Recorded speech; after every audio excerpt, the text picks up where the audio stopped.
মহারাজ, আমার গিন্নি চলে যাওয়ার পর থেকে তো হাত পুড়িয়ে খাই।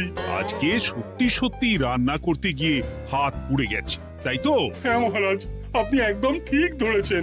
বেশ, বুঝলাম, কিন্তু এখনো গোপাল এলো না। মহারাজ, আপনার জন্য একটা পত্র এসেছে। কই কই দেখি।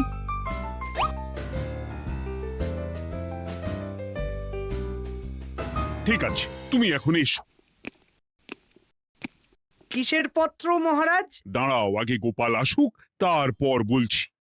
এই তো চলে এসেছি মহারাজ। দেখুন, আজকেও দেরি। আপনি কিছু গোপালকে বলেন না বলে লাই পেয়ে পেয়ে গোপাল আপনার মাথার উপরে উঠে গেছে। আমার নাম কি চুল নাকি যে মাথার উপরে উঠবো? আপনিও পারেন বটে। আমার নিজেরটাকেই চুল নেই। বাদ দাও, শোনো, আমি একটা নিমন্ত্রণ পত্র পেয়েছি। পাহাড়পুর রাজ্যের জমিদার বল্লভ নারায়ণ আমাকে নিমন্ত্রণ করেছেন। এ তো বেশ সুসংবাদ মহারাজ। পাহাড়পুর অপূর্ব সুন্দর রাজ্য, আপনি ঘুরে আসুন মহারাজ। না না না না না, আমি একা যাব না, তোমাকেও যে যেতে হবে। আজ বিকেলেই বেরোবো, তুমি জামা কাপড় গুছিয়ে রেখো। এ আমার পরম সৌভাগ্য মহারাজ। এ কি মহারাজ, গোপাল কেন যাবে? আমি কি দোষ করেছি? আমাকেও নিয়ে চলুন।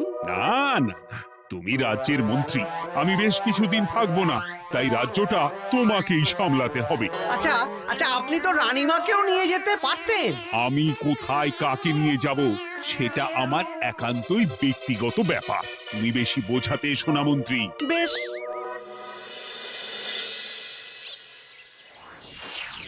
গোপাল গোপাল আর গোপাল, এই গোপালের জন্যে আমাদের কপালটাই মন্দ থেকে গেল। মন্দ না, বলুন বন্ধ থেকে গেল। সব সুযোগ ওই গোপাল পাবে, আর আমাদের বেলা ছাই। আজকেও গোপাল রাজসভায় দেরি করে এলো, তবুও বেটাকে মহারাজ কিছু বললেন না। বলবে কি? উল্টে মহারাজই তো গোপালকে ঘুরতে নিয়ে যাচ্ছেন। পাহাড়পুরে গিয়ে ভালো মন্দ আহার করবে গোপাল, আর আমি রাজ্য পাহারা দেব। হ্যাঁ, ঘেন্না ধরে গেল এই জীবনে। গোপাল যতদিন আছে ততদিন কিন্তু আমরা ওই ফুলে ফেপে উঠতে পারবো না। গোপালের যেন 7 খুন মাপ। আমরা তো বানের জলে ভেসে এসেছি। আপনি তো গোপালকে তাড়ানোর অনেক চেষ্টা করেছেন, কিন্তু কিছুতেই কিছু হয়নি। হবে কি করে? গোপালের একে ওই ক্ষুরোধার বুদ্ধি, তারপর মহারাজের উপর অগাধ বিশ্বাস, দুটো মিলেমিশে এক হয়ে গেছে। মাঝে মাঝে তো মনে হয় বেটাকে মেরেই ফেলি। আমার দু চক্ষের বিষ।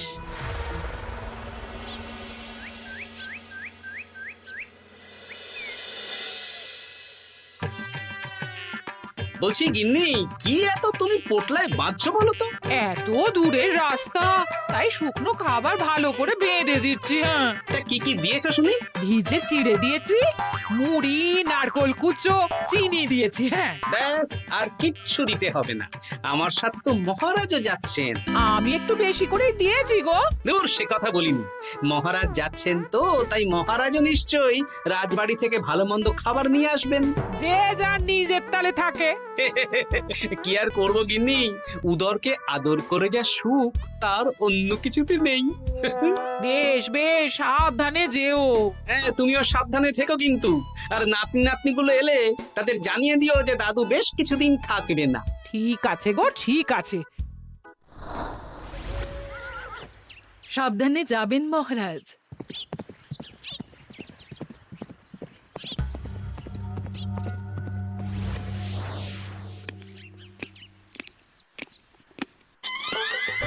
তুমি হুটহাট করে কোথায় চলে যাও বলো তো? আমি বিকেলে তোমার জন্য মুচমুচে বেগুনি ভেজেছি। সে ঠিক আছে, কিন্তু তোমাকে এখন রান্নাঘরে থাকলে হবে না গিন্নি। ও মা, রাতের খাবার কে করবে শুনি? আমি তো এখন একটু একটু রান্না শিখে গেছি। এখন তোমাকে অন্য কাজ করতে হবে। কি কাজ? শোনো, বুঝতে পেরেছো তো? একদম জলের মতো পরিষ্কার বুঝে গেছি। তাহলে আর দেরি না করে যাও।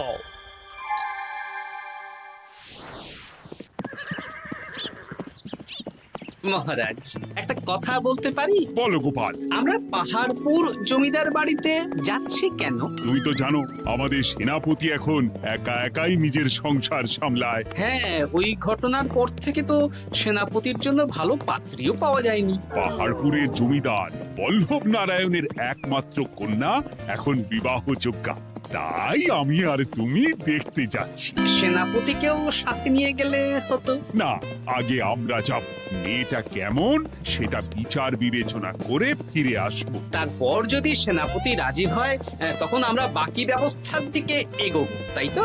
একদম তাই। আর তোমার চেয়ে ভালো মানুষ চেনার ক্ষমতা আমার জানা আর কেউ নেই, সেই জন্যই তো তোমাকে নিয়ে এলাম। এ আমার পরম সৌভাগ্য মহারাজ।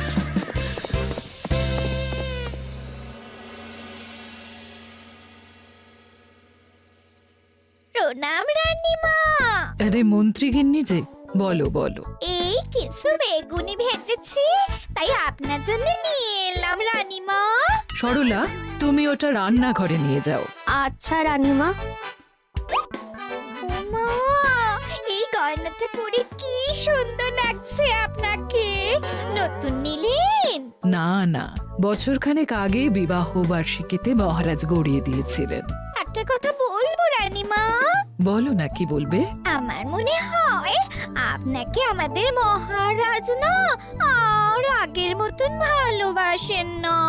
এই কি কথা বলছো তুমি? খোলা চোখে যা মনে হয় তাই বলেছে রানীমা।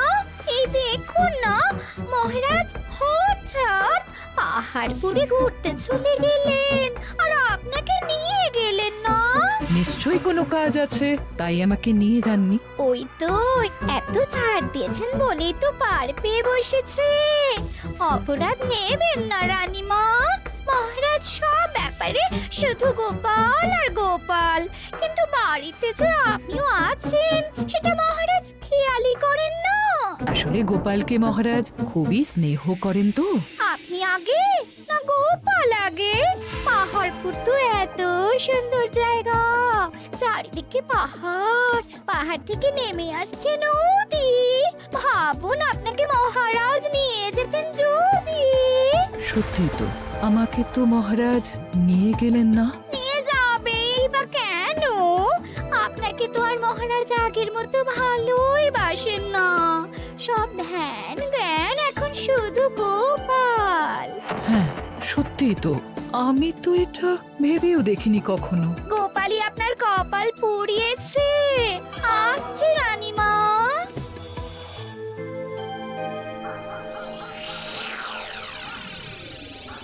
কি গো গিন্নি, আমি যেমন যেমন বলেছি তুমি তেমন তেমন রানীমাকে বুঝিয়েছো তো? হ্যাঁ হ্যাঁ, আমি একেবারে এমন ভাবে কানে পুষ্পমন্ত ঢেলেছি, রানীমার কান মাথা সব সব ভরে গেছে।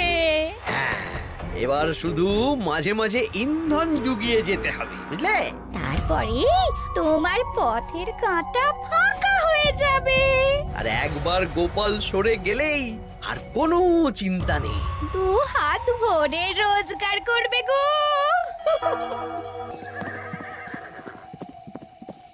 কি কেমন লাগছে যাত্রা? বেশ ভালোই মহারাজ।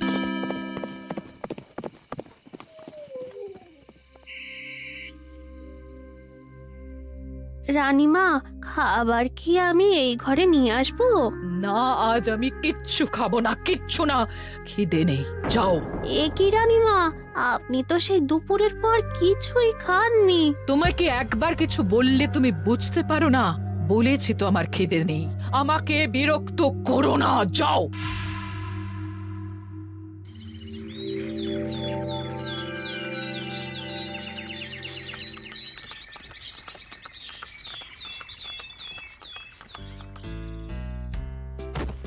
আসুন মহারাজ কৃষ্ণচন্দ্র, আসুন আসুন আসুন।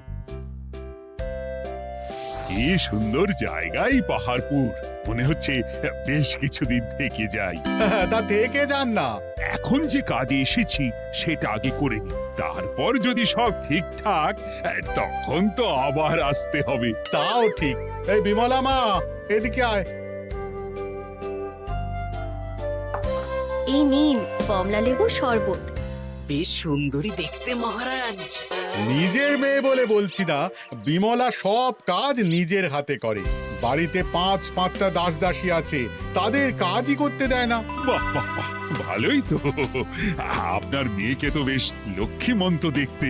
ও অনেক ছোটবেলায় মাকে হারিয়েছে, কিন্তু নিজের ইচ্ছে পড়াশুনো রান্না বান্না সব শিখেছে। যেমন হাতের রান্না তেমনই মাথায় বুদ্ধি।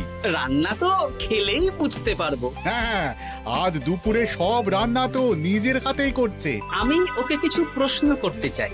দাঁড়িয়ে আছো কেন মা? বসো। মহারাজ, আপনার অনুমতি নিয়ে আমি বিমলাকে কিছু প্রশ্ন করতে চাই। করো না। আচ্ছা বিমলা, তোমার বয়স কত? আসছে শ্রাবণে আমি 19 বছরে পড়ব। আচ্ছা, শ্রাবণ মাসে জন্ম, বর্ষাকালে। বেশ বেশ। আচ্ছা বলো তো, মেঘের ডাকে জল ছেড়ে ডাঙায় উঠে পড়ে, মানুষ তাকে হাতে পেলে নিয়ে যায় ঘরে, এটা কি? কই মাছ। বাহ বাহ, এবার বলো তো, এমন কোন জিনিস যেটা একান্তই তোমার কিন্তু অন্যেরা বেশি ব্যবহার করে? আমার নাম। বাহ বাহ বাহ বাহ বাহ, খুব সুন্দর খুব সুন্দর। আপনার মেয়ের মাথায় বুদ্ধি আছে। আচ্ছা আচ্ছা, আরেকটা প্রশ্ন করব। বলো তো, একটা অঙ্ক পরীক্ষায় তোমার বাবা 100-তে 90 পেয়েছে, তুমি 100-তে 100 পেয়েছো, আর আমি 100-তে 95 পেয়েছি। তাহলে কে বেশি বুদ্ধিমান? আপনি বেশি বুদ্ধিমান। এমা, এটা তুই কি বললি রে? তুই তো 100-তে 100 পেয়েছিস, তাহলে তুই বেশি বুদ্ধিমান হবি না? না না, আমি হলে তো বুদ্ধিমতী হব। দারুণ দারুণ। জমিদার মশাই, আপনার মেয়ে সত্যি বুদ্ধিমান, না মানে বুদ্ধিমতী। এবার দুপুরের ভুরি ভোজটা খেলেই বুঝতে পারবো হাতের জাদু।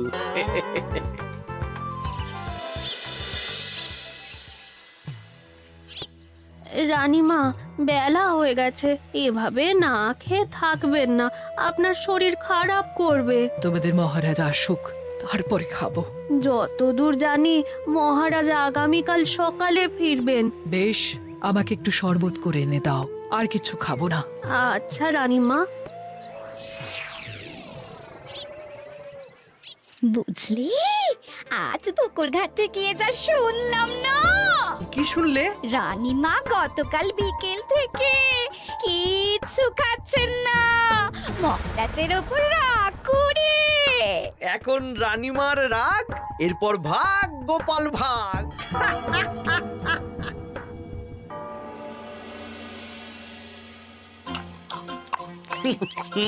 সত্যি বিমলা, তোমার হাতের রান্নার কোনো তুলনা নেই মা। আমাদের সেনাপতি তাহলে আর হাত পুড়িয়ে রান্না করবে না বলছো? সে যদি কর্তাগিন্নিতে রাগারাগি হয় তখন। মা আমার লজ্জা পেয়েছে। তা আপনাদের কোনো আপত্তি নেই তো? কি যে বলেন, আপনার রাজ্যের সেনাপতি বলে কথা। বলছি, বিমলাকে তো আমাদের সেনাপতি দেখলো না, তাহলে বিমলার একটা তৈলচিত্র আছে, আমি আপনাকে বরং সেটা দেব, আপনি ওনাকে গিয়ে দেখাবেন। সেই ভালো হবে, আমাদের খুব পছন্দ হয়েছে। তাহলে সেনাপতি রাজি হলে আমরা বিবাহের তারিখ চিঠিতে জানিয়ে দেব। আচ্ছা মহারাজ।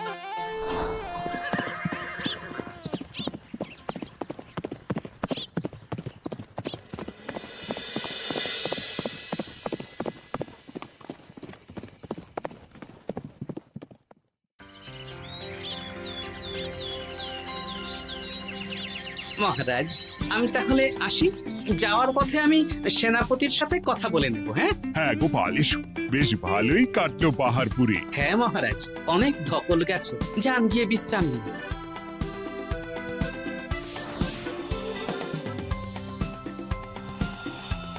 কি সেনাপতি, পছন্দ তো? হ্যাঁ, খুব পছন্দ হয়েছে গোপাল।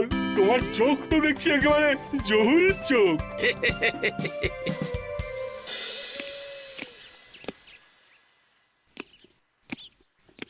চিরটা কাল আপনি ওই গোপাল গোপাল করে কাটিয়ে দিন।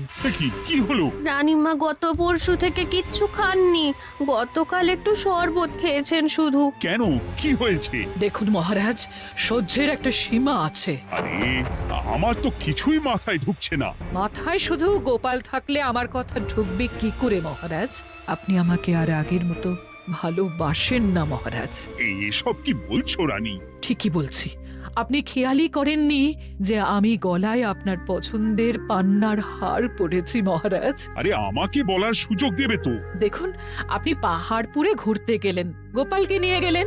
আমারও মনে হয় কোথাও ঘুরতে যাই মহারাজ। আরে গোপালকে নিয়ে যাওয়ার প্রয়োজন ছিল, তাই নিয়ে গেছি। গোপাল তো আপনার প্রিয়জন, তাই ওকেই আপনার প্রয়োজন। আমি তো কেউ না। দেখো, গোপাল আমার সব বিপদে আপদে পাশে থাকে, তাই ওকে ভরসা করি, সেটা তো তুমি খুব ভালো করে জানো। আজকের পরে হয় গোপাল থাকবে, না হলে আমি থাকবো। না না না, এ হতে পারে না। গোপালকে আমি সরাতে পারবো না, আর কাউকে সরানোর জন্য কোনো কারণ তো চাই। আর কারণ যদি আমি দিয়ে দিই? কি কারণ? আপনি গোপালকে বলবেন আমার সাথে আপনার ঝগড়া হয়েছে। বেশ, তাতে কি? আপনি গোপালকে বলবেন ও যেন আমাকে বলে আপনার কাছে ক্ষমা চাওয়ার জন্য, আর আমি ক্ষমা চাইবো না। ব্যাস, আপনি এই সামান্য কাজটা গোপালকে করতে না পারার জন্য ওকে তাড়িয়ে দেবেন, ওকে মাত্র 7 দিন সময় দেবেন। ব্যাস। ঠিক আছে, আমি এক্ষুনি গোপালকে ডেকে পাঠাচ্ছি। দেখো গোপাল, এখন যদি রানী আমার কাছে ক্ষমা না চায়, তাহলে কিন্তু আমি বাধ্য হব তোমাকে রাজসভা থেকে তাড়িয়ে দিতে। আচ্ছা মহারাজ, বুঝেছি। রানীমা আপনার কাছে ক্ষমা চাইবেন, কিন্তু তার জন্যে আপনাকে আমার কথা মতো কিছু কাজ করতে হবে মহারাজ। কি কাজ বলো? বুঝেছেন? হ্যাঁ। না গোপাল, আমি মহারাজের কাছে ক্ষমা চাইতে পারবো না। দেখুন রানীমা, আমার মনে হয় আপনার ক্ষমা চাওয়াই উচিত। পুরুষ মানুষের মন বলে কথা, যদি বেশি দিন আপনি মহারাজের সাথে এরকম তিক্ত সম্পর্ক রাখেন, তাহলে কিন্তু মহারাজের মন অন্যদিকেও চলে যেতে পারে। এমনিতেও কি গোপাল? না, কিছু না রানীমা, শুধু এটুকু জেনে রাখুন, রাজবাড়ির মাঠে বাঁশ বাঁধা হবে। মানে কেন?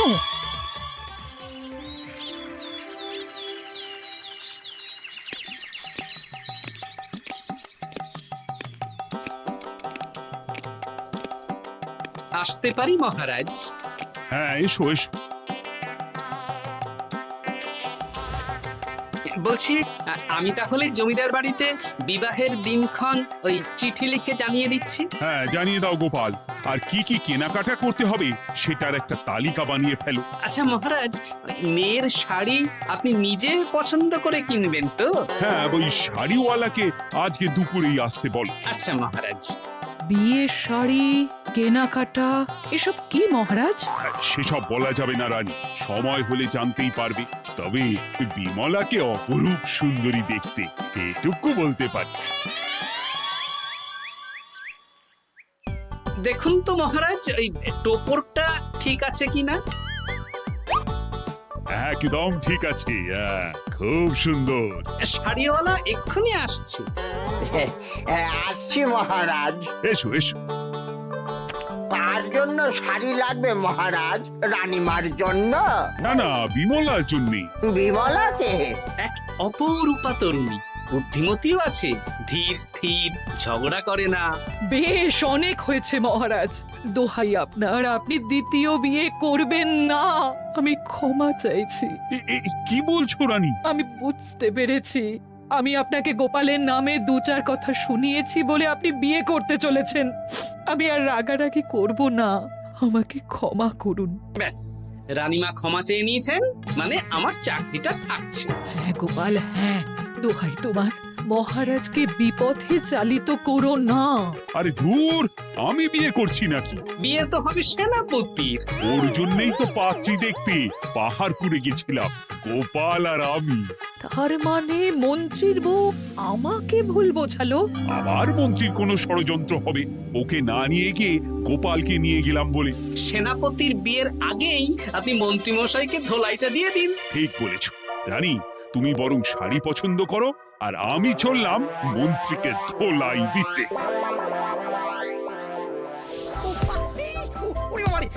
তুমি এত নীচ, তোমার গিন্নিকে দিয়ে রানীর কানে বিষ ঢালা? ভুল হয়ে গেছে, ক্ষমা করে দিন। এখন মন্ত্রী মশাই ভ্যাঁ করছেন, কদিন পরে সেনাপতির বিয়েতে প্যা হবে ছাদনা তলায়।